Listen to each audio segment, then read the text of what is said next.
Well, that didn't go according to plan.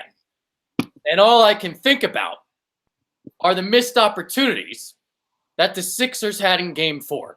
Kyle Gaffner is here. I am Adrian Fedke. Raptors, this game's still going on. They're kicking the shit out of the Sixers. It's over. They're up 3-2 in the series.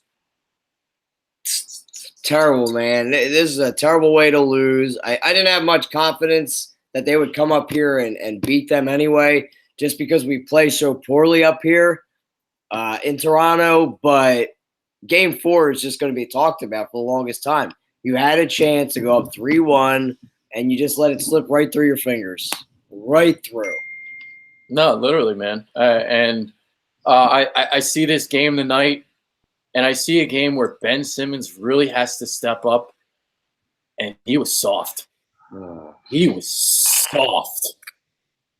I know the Ben Simmons lovers are out there, but he was soft. 5 shots taken? Are you – dude, if I see him drive down the lane with a head of steam moving forward towards the basket one more time, and he tries one of those fucking interior passes to the fucking Moose again, you know, where he tries to fit these balls into tight crevices, or he'll drive and kick. He's got all this steam heading forward towards the basket where he can potentially go for the floater. You could potentially go for the dunk. You can shift your body with the body control and go for the layup. But he's afraid to take shots, and I hate it. This is reminding me of what LeBron went through his first 5 years in the league. Ben, you need to be aggressive. You need to put this team on your back, because a game like today where Joel Embiid was not healthy, this is where you need to step up and rise your game. Jimmy Butler's the only one who showed up again. He's the only one who showed up all series. He has been, and it worries me because after he's telling Embiid and he's telling Simmons to be aggressive, they're not doing it at all. Like, he's got the dog in him. We brought him here for that tenacity, to be that guy, to be that leader. But, you know, Jimmy can't do it by himself. Like you just said, Ben is supposed to be this transcendent player, one of our stars, one of our tripod, or now that we have the 5, and he's not doing anything. He's not being aggressive. He's being passive. He's turning the ball over. I mean, going into halftime, Embiid had 5, Simmons had 3.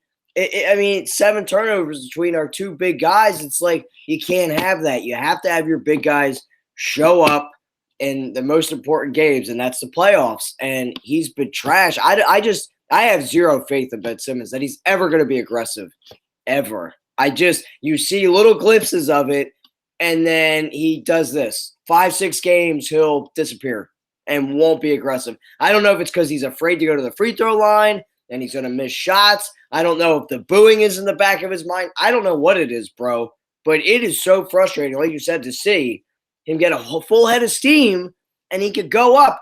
And even when there's guys not there, like bodying him up, he's missing bunnies. Like, dunk the ball. Like, you missed 2 easy layups because you're trying to avoid contact. Body them up. You're 240 pounds, bro. Be a man. He's a bitch. And so is Embiid. God damn it. Yeah, we can get into Embiid right now. Ben Simmons has my frustrations. Now, I don't know what the fuck's going on with Joel Embiid, okay? I don't know, like, dude, what the fuck? Every game it's something. Respiratory illness today. I thought he was going to be healthy today. I thought if he was going to be healthy that the Sixers were potentially going to steal this win. But they didn't because, well, he wasn't healthy. I don't know what the hell's going on. You got to put his ass in a bubble. Don't feed him Chick-fil-A anymore. That's got to go. I don't know what the fuck. Dude, like, and you can tell he's sick.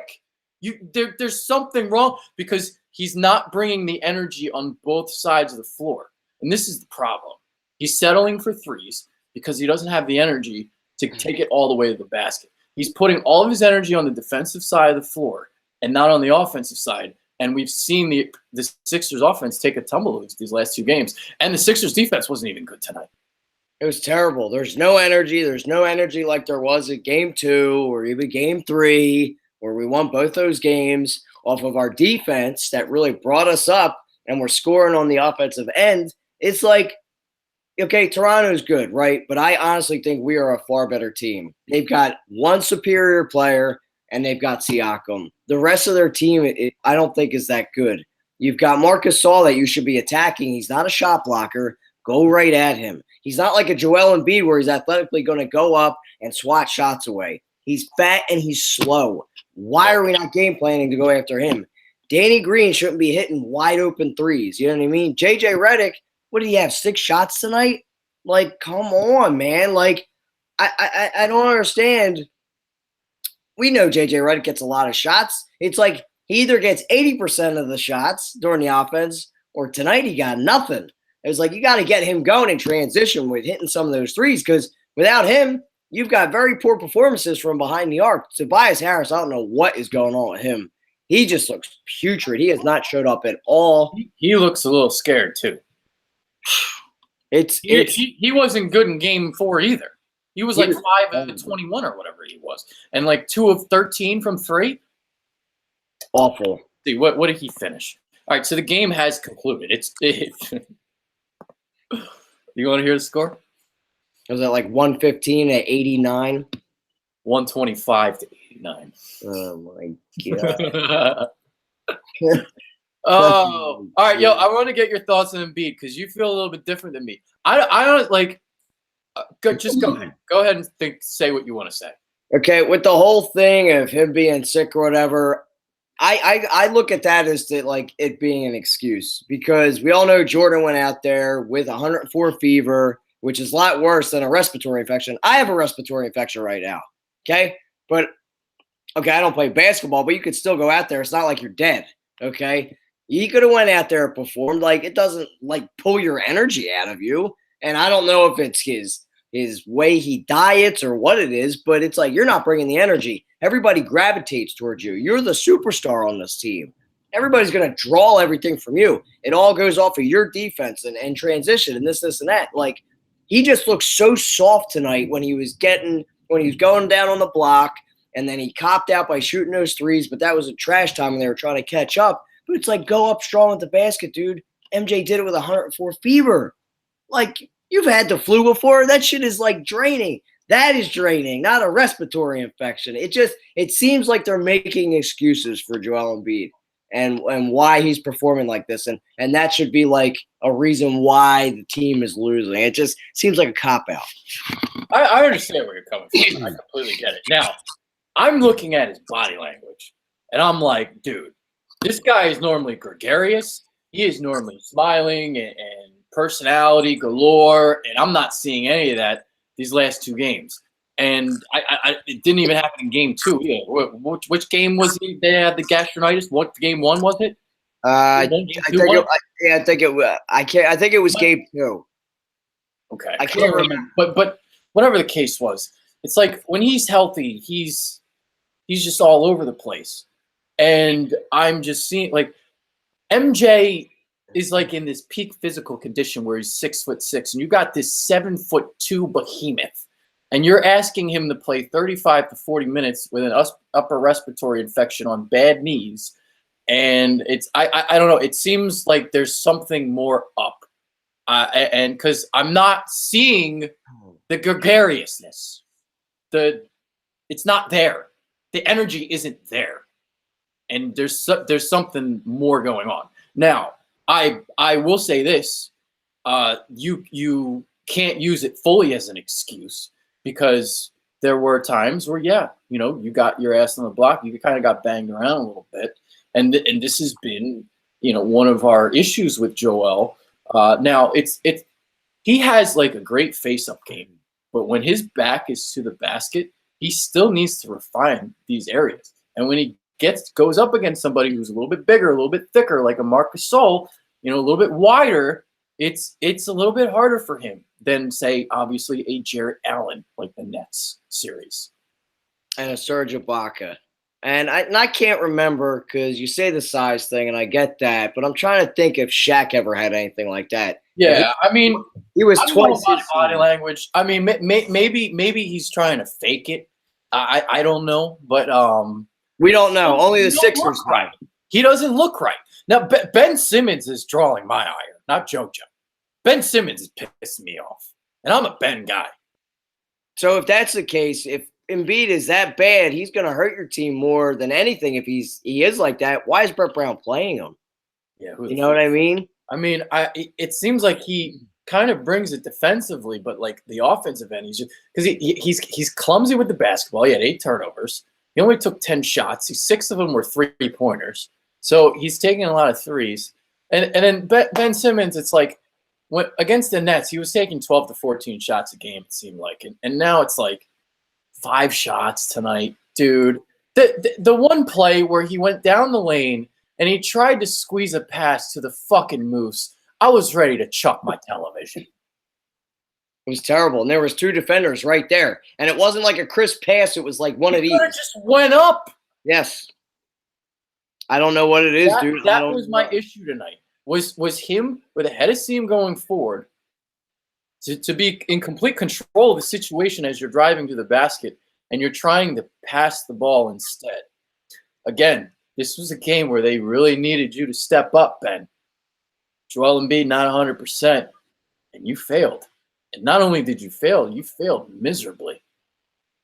Terrible. That's got to be looked at. So that's back-to-back playoffs where it's this. It's like, okay, great. You can have big games against the Heat and big games against the Nets in the first round, but Boston and now Toronto, when the Heat gets ramped up a little bit, you came down, Ben. And this is exactly what we saw from LeBron the first couple of years. Now, LeBron eventually kind of got over it. But, Ben, you got to see some strides here. I need to see more aggression. I'm not even talking about Game 6 in front of the home crowd. I'm talking about when you bring this series back to Toronto, you got to bring it again. Yeah, he's got to be ramped up. And even if Joel isn't 100%, say he is and he's just having a bad game, you can't rely on him 24/7, right? Yeah. Because they're going to double and triple team him. You have the sheer size. You're going to have a lot of mismatches. And what I saw out of him in the Brooklyn series, he was going down on the block more. I haven't seen him do that at all in this series. Barely at all. He's just ready to pass it off, and then he stands around and watches. Yep. What are you doing? Get involved in the offense, And, not only with him, but with a lot of these players, nobody goes up and rebounds the ball anymore. They all just try to tip it back. Like, what the hell is that, dude? Grab the fucking basketball and bring it down. Like, we got owned tonight on the boards, and that has been one of our strengths throughout the series. We're bigger. We're more – well, we were bigger and more physical. I don't know what the hell's happened the past 2 games, but they've out-rebounded us the past 2 games, and they destroyed us in the paint the past 2 games. Like, completely obliterated us. Embiid isn't healthy.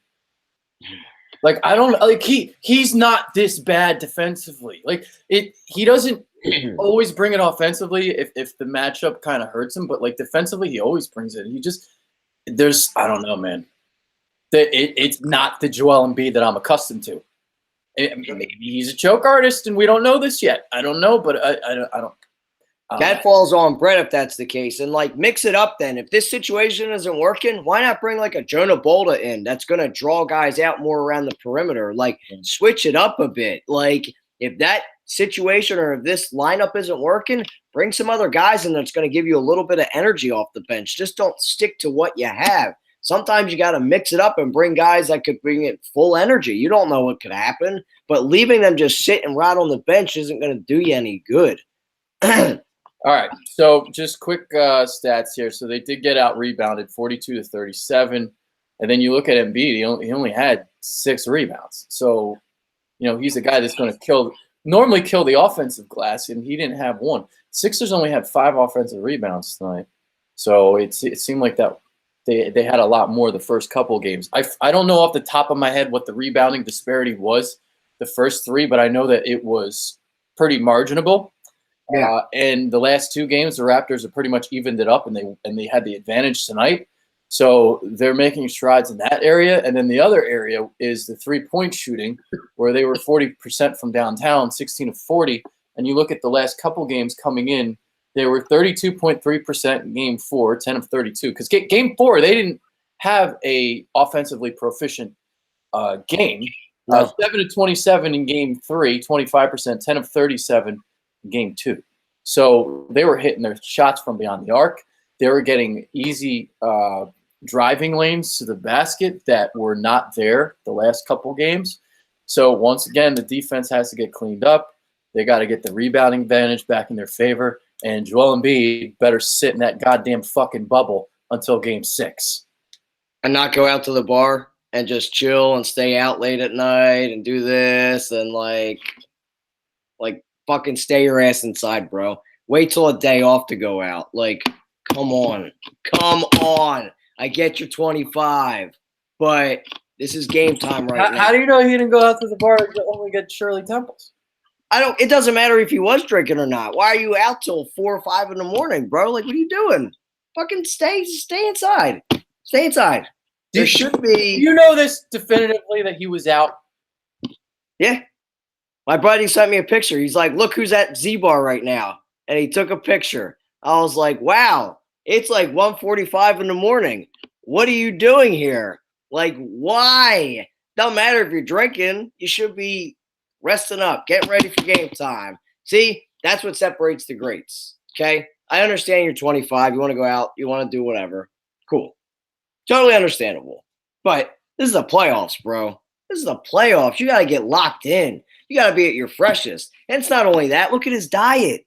He's eating like fries. He's drinking like milkshakes. Like there's no regimen. Your talent just isn't going to take over right now. Well, that could have been part of the gastronitis. Like, what the hell? Like, it's bad. Like, just look at him throughout his career, dude. He's wheezing by like 6 minutes in. And you could say the injury history always big, but Shaq was 350 pounds. And that fat motherfucker ran from line to line, sweating his bullets off, but his ass moved. Let's remember that was a different game back then, though, because they were playing in the 90s instead of the 110s. Let's see. I want to see how many minutes per game Shaq played. I'm curious. As I said, this was going to be a short recap, and this is definitely taking way too long. 34.7 minutes per game throughout his career. And let's see where Joel Embiid goes way lower than that. Yeah, well, we'll see what he was at this year. Where was he this year? Because this year he had a full year to. So this year he played 33.7 minutes per game. So that was 1 minute less than Shaq throughout his career. And Shaq outweighed him by at least, 80 pounds? Let's see. I don't know if that's going to stay it on there. But it was a half-court game back then. They didn't go up and down the floor. But this is a half-court game. Look how slow this is. And look how exhausted. Now, I don't know. Again, I don't know if that's because of whatever. We don't know. We'll never know. We don't know if it's the Sixers or whatever's happening. We don't know. But it's not like the Sixers are a fast-paced team. They play a lot of half-court. I'm not giving JoJo a full pass, but I'm giving him like a semi. I don't know what to think. I'm going by the body language and what I'm seeing, and just something ain't right, man. But Ben, his body language says, I'm scared as fuck. Yeah. Yeah, he's a bitch. He's a bitch. Yeah, we need to see some more aggression. You know, Jimmy Butler told him attack every time, and he only attacked 5 times, and he took 5 shots. Can't happen. You know, that's not even enough to get me drunk. It's terrible. 5 shots? Not even enough to get me drunk. So what did he end up with? How many points? 7 points? Do you have baseball stats again? 7 points, 7 rebounds, 4 assists, 5 turnovers. So you had Joel Embiid and Ben Simmons commit 13 of the 19 turnovers. That is so trash. That is so bad. Wow. And then Tobias Harris, actually, it wasn't that bad tonight. 15. He didn't have that bad of a game tonight, but he was minus 34. Terrible. He's not physical on the defensive end, so they go right at him. They go right at him. Oh man! All right. If Embiid was sick, though, you know that's fully on the coaching staff. If Embiid was that sick, you should have had enough mind to not play him at all, and game plan around that. Yeah. Oh, this is what the fuck, dude. Whatever. All right. Final thoughts. Let's just get this over with. You know, I thought this was going to lead up to like reminiscent of 2001, where we played the Raptors till 7, and then we ended up playing the Bucks just like in 01. Oh yeah. But I don't know if that's going to happen. With what I've seen so far, at least we know what we got out of that 2001 team. This team got way better lineup, yet I have way less faith in them. There is not an AI on this team right now that's going to give you night in and night out at least 35 to 40 points and give you his all. I don't see it. They're not. There's no AI, but there is a JoJo. And if somebody can find a goddamn bubble somewhere and stick him in that son of a bitch and not let him escape until he, like an hour before tip-off, no shoot-arounds, no nothing, just stay in the bubble, play your Xbox, drink your Shirley Temples, escape the bubble when we need you, and then other than that, stay in there. And if he stays in there the next 2 games, you know what's going to happen? You know what's going to happen, Kyle? 2001. They are going to play the Bucks, and then they're going to beat the Bucks, and then they're going to go to the NBA Finals, and then they're going to lose to the Warriors. Well, that would have been cool, but I think we are way suited. We match up better with the Bucks than the Raptors do, because if the Raptors end up playing the Bucks, it's going to be a 5-game series. The Bucks are going to wipe the floor with them easily. That's what I think is going to happen. Yeah. Well, if the Sixers play the Bucks, I think the Sixers would win. So do I. I think we match up way better with them than we do Toronto. Yeah. I don't know, man. Honestly, I have no idea. My prediction before the series was Raptors in 7. Honestly, that's probably what it's looking like. We'll see. Because here's the thing. It's like the guys that weren't stepping up earlier in the series are now stepping up now. Ibaka, Lowry, Van Fleet even.